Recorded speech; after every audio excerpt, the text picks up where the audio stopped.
In the video gaming industry, Konami was once a giant.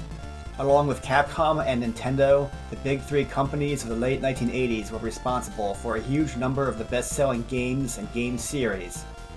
From Capcom's Mega Man and Disney licensed games, to Konami's Contra, Gradius, and Castlevania. Even as Sega entered the picture in the 1990s, Capcom and Konami continued to be responsible for major bestsellers such as Capcom Street Fighter.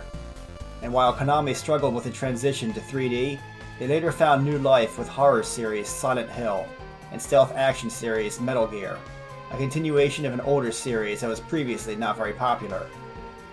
But it was not to last. The four companies all dealt with their various struggles and changes in different ways. Nintendo continues to make game consoles and mostly relies on popular franchises from the past, while occasionally bringing to life a new idea such as Splatoon or Ring Fit Adventure. Sega became the Sonic the Hedgehog company, as many of their employees, including Sonic's creators, left the company. Sega almost entirely stopped making original ideas such as Crazy Taxi. Capcom continues to develop popular games such as the remake of Resident Evil 2 and the Monster Hunter series. And Konami? Well, Konami is a different beast entirely. The management of the company became hostile towards its own creators, frequently moving desks around at random and trying to create a hostile work environment to make everyone want to leave. It worked. The company's management no longer saw video games as being worth developing, and wanted to move into gambling instead. Of course, in these current times of microtransaction-infested mobile games, one might argue that video games actually are degenerating into gambling. But Konami took that quite literally, and the creators left, some of them starting new companies. Koji Igarashi, director of Castlevania Symphony of the Night and most subsequent Castlevania games, was one of those people. He co-founded Artplay with Chinese businessman Fang Gang, a company intending to use mobile game profits to create console games, then use console game popularity to create mobile spin-offs, thus entering both worlds of gaming. Igarashi was placed in charge of the Japanese division of the company, and he turned to Kickstarter to raise money to develop Bloodstained, Ritual of the Night. From the start, Bloodstained Ritual of the Night was clearly intended to be a ripoff of Castlevania's Symphony of the Night, complete with its unsubtle title. But not only is it very similar to Igarashi's past work with Konami, the game is also a colossal middle finger aimed directly at them. Let's take a look. At one point in the game, players enter a section of the castle titled the Hall of Termination. It is here that the song labeled Ritual of the Night in the game's soundtrack plays. And it sounds a little familiar, like, listen to the beginning of it.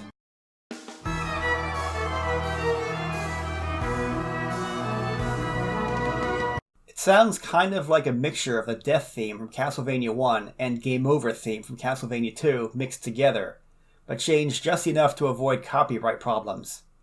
I'll play both for you, then compare.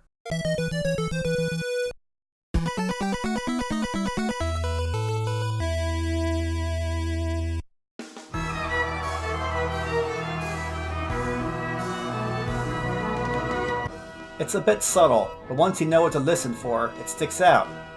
And not only that, this song is played in the Hall of Termination, as in termination, meaning the end of something.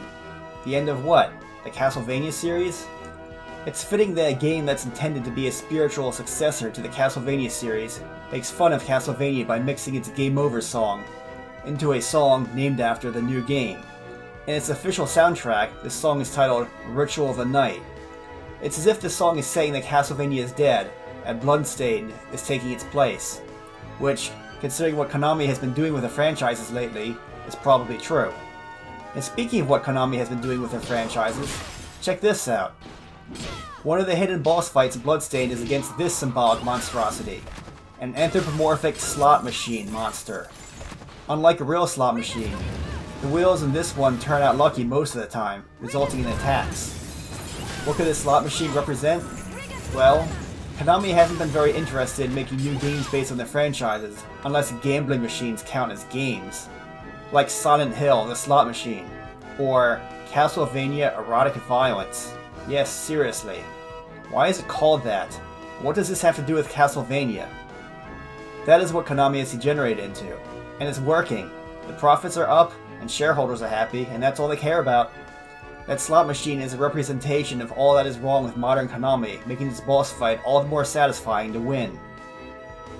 A far less subtle middle finger comes in the form of another optional boss fight, against a zombie Belmont-type character armed with a whip, almost as if you're fighting Simon Belmont from Castlevania 1 and 2, except he's a zombie.